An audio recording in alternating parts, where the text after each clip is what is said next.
Baik, kita mulai. Jadi kita akan membahas pressure transient analysis, teori dan juga praktisnya. Ada beberapa section dari pembahasan yang akan kita bawakan. Kita akan mulai dengan introductions, baru kita masuk teori-teori yang penting dalam pressure transient analysis, flow regime, kemudian superposisi dan lain sebagainya. Wellbore storage dan skin, baru masuk bagian utama dalam analisis yaitu well model, reservoir model, dan juga boundary model. Kita mulai dengan introduction. Oke, jadi sebenarnya apa sih pressure transient analysis dan untuk apa kita lakukan itu? Basicnya adalah pressure transient analysis kita kita melakukan rate and pressure variations dan merecord data yang kita bisa dapatkan selama testing berlangsung. Oke, jadi kuncinya variasikan laju alir dan juga itu akan memberikan pengaruh terjadinya variasi tekanan di reservoir dan kita record baik rate maupun pressure-nya kita record. Oke, kemudian di sini setelah kita analisis data yang kita record, kita bisa mendapatkan informasi yang sangat-sangat berharga. Yang pertama, kita bisa kenal properti dari sumur kita. Yang kedua, karakteristik dari reservoir kita. Dan juga kita bisa tahu boundary dari reservoir kita. Ini merupakan komponen yang sangat penting dalam reservoir engineering, geoscience, production engineering gitu ya. Karena ya memang kita sebagai subsurface people, petroleum engineering gitu ya, harus mengenal sumur, reservoir karakternya, dan juga boundary-nya. Nah, tapi sebelum kita masuk ke pressure transient analysis, kita harus selalu berangkat dari persamaan aliran, yang itu berawal mula dari diffusivity equation. Oke, teman-teman pasti sudah belajar ini ya di teknik reservoir. Kita punya sistem seperti ini, let's say kita punya radial reservoir ya, kita ambil control volume, kita apply material balance, kita apply Darcy's law, dan juga kita apply flow equation atau diffusivity equation seperti ini, kita akan dapatkan persamaan aliran seperti itu ya. Dalam general formnya seperti ini. Oke, ini tidak perlu dihafal tentunya ya.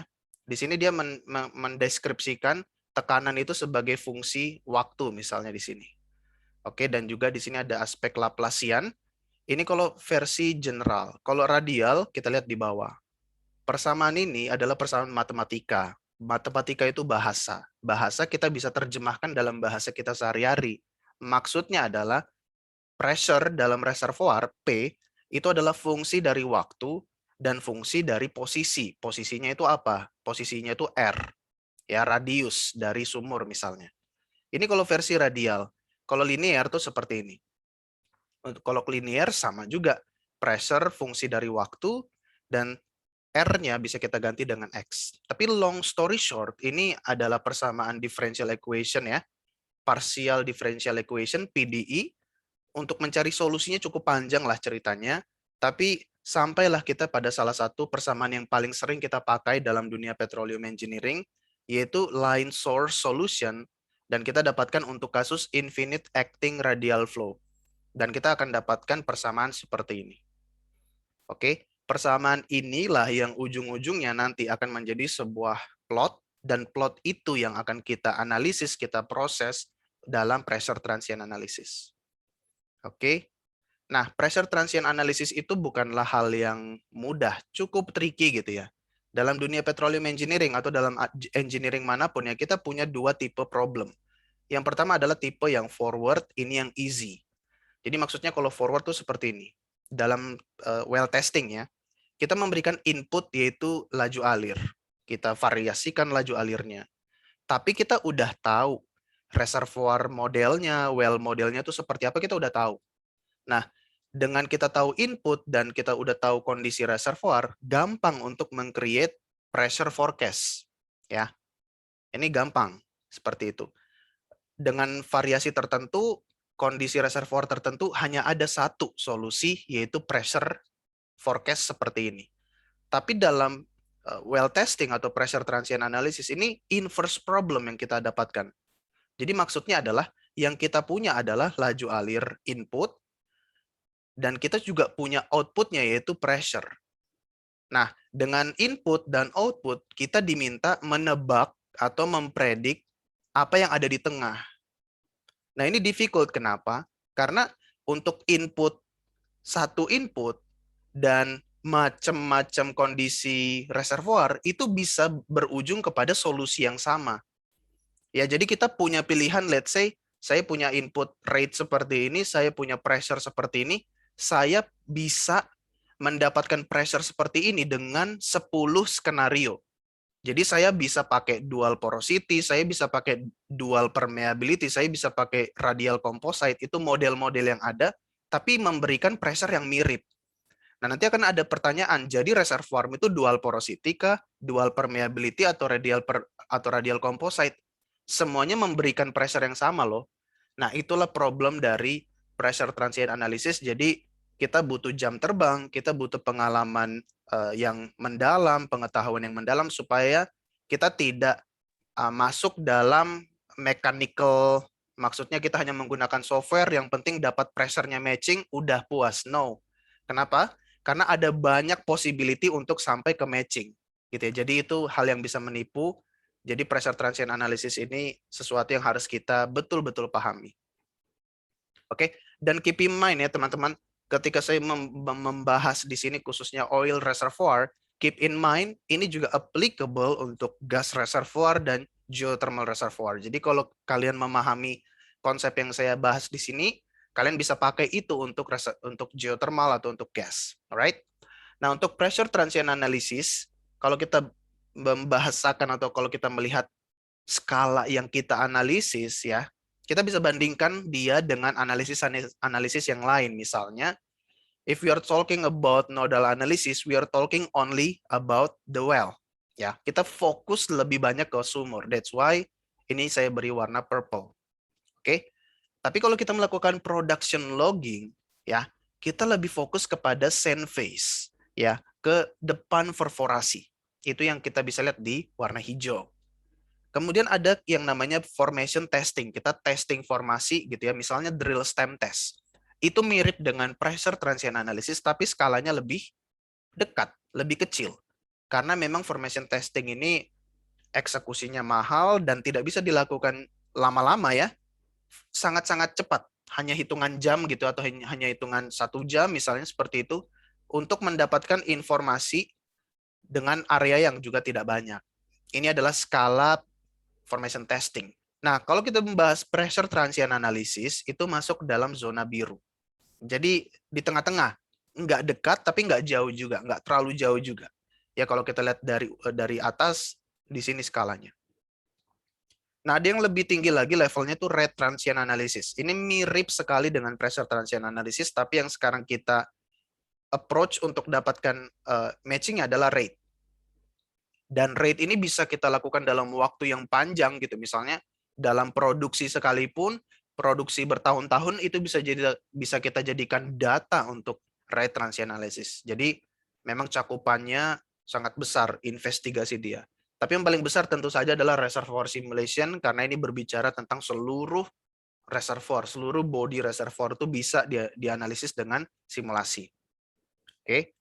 Nah, kemudian berbicara lagi tentang pressure transient analysis, apa yang harus kita lakukan? Jadi seperti yang tadi sempat saya bahas, kita punya reservoir.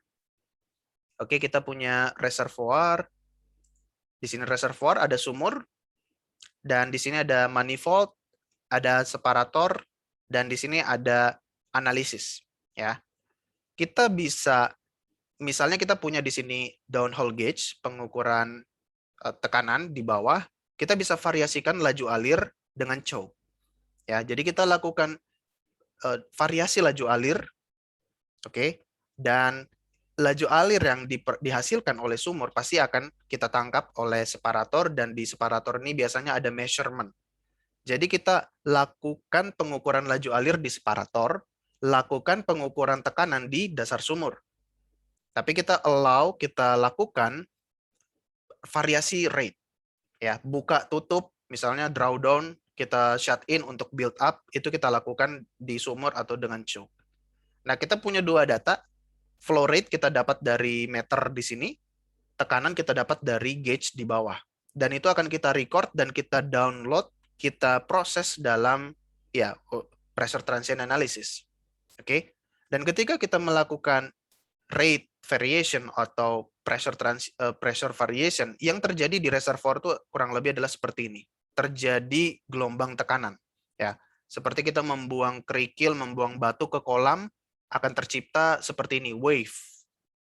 Ya, makin lama wave-nya ini akan makin melebar, besar, sampai kalau kita buang ke kolam berisi air, wave-nya ini bisa sampai membesar dan membentur tepi-tepi kolam. Itu juga yang terjadi pada pressure transient analysis ketika kita melakukan variasi laju alir, kita mengganggu sistem dalam reservoir dan tercipta pressure wave seperti ini. Oke, ini untuk summary-nya. Jadi rate kita variasikan, pressure kita variasikan, kemudian kita input juga informasi-informasi yang penting seperti PVT, other information, kita masuk ke dalam analisis. Nah, ada macam-macam data yang perlu kita provide. Kita ulang lagi ya. Production history, pressure history, oke, PVT, ini kita dapatkan ya dari laboratorium, pasti sudah ada reportnya. Wellbore radius kita udah tahu, bisa tanya ke teman-teman completion engineer atau drilling engineer. Porosity thickness itu biasa kita dapat dari log ya. Kemudian tipe-tipe data, misalnya peta lapangan ya, kemudian production history dari surrounding well untuk mengetahui, untuk membandingkan dan memastikan hasilnya ya. Kemudian juga completion log, sebaiknya kita juga udah bisa provide gitu ya, untuk mengetahui permeability prediction dari log, bisa porosity, bisa thickness, bisa saturasi, macam-macam ya. Completion diagram kita juga perlu tahu tubing kita di mana ujungnya, di mana kita bisa setting gauge-nya, alat ukurnya, dan lain sebagainya gitu ya. Kemudian report-report yang ada, report-report yang ada dari semua yang sudah pernah kita lakukan, boleh kita baca, boleh kita cross-check gitu ya. Dan juga, ini lebih proper lagi ya, kita perlu mengetahui VLP-nya, vertical lift performance, apalagi kalau kita melakukan pengukuran itu di permukaan. Jadi WHP, wellhead pressure dengan bottom hole pressure dengan vertical lift performance ini kita bisa tahu koneksinya gitu ya antara wellhead pressure dengan bottom hole pressure. Oke, skema layout well testing itu kira-kira seperti ini. Jadi kita punya sumur ya, pasti punya sumur. Kemudian aliran 3 fase atau 4 fase, oil, flow, gas, kemudian water, dan juga misalnya ada sand gitu ya. Dan juga let's say kalau kita talking about geothermal berarti either ini hot water atau bisa juga steam gitu ya. Masuklah dia ke dalam flow meter.